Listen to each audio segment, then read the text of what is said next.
Former French President Nicolas Sarkozy has been sentenced to 5 years in jail after being found guilty of criminal conspiracy in connection with millions of euros of illicit funds from late Libyan dictator Muammar Gaddafi.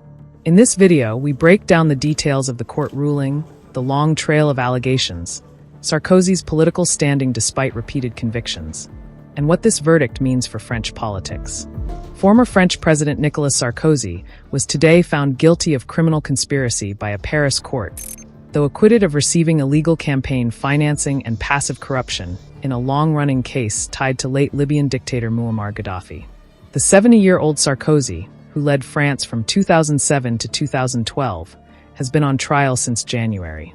He has consistently denied all charges, claiming the case was politically motivated.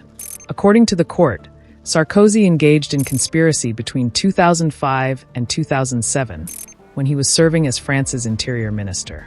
But once he assumed the presidency in 2007, he was shielded from prosecution by presidential immunity. The accusations date back to allegations that Sarkozy struck a secret deal with Gaddafi to secure millions of euros for his 2007 election campaign, in exchange for helping the then-isolated Libyan leader gain legitimacy on the international stage. The investigation first opened in 2013 after Saif al-Islam, Gaddafi's son, accused Sarkozy of taking money from his father. A year later, Lebanese businessman Ziad Takieddine claimed to have written proof of payments worth 50 million euros, which he said continued even after Sarkozy entered office. While the court found Sarkozy guilty of conspiracy, it concluded there was insufficient evidence to prove he was the direct beneficiary of illegal campaign financing. This ruling adds to a string of legal troubles for Sarkozy. In June, he was stripped of the Legion of Honor, France's highest distinction. And in 2024, he was convicted of overspending on his 2012 re-election campaign and attempting to cover it up with a PR firm, receiving a 1-year sentence, half of it suspended. Earlier, in 2021, Sarkozy was also found guilty of attempting to bribe a judge in 2014, becoming the first French president to receive a custodial sentence.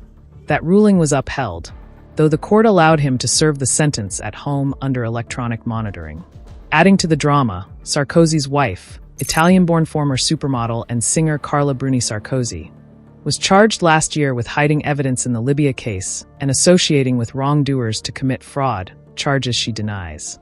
Despite these legal setbacks, Sarkozy continues to wield political influence. He recently met Prime Minister Sébastien Lecornu and has even lent credibility to Marine Le Pen's national rally, calling the far-right party part of the so-called Republican arc.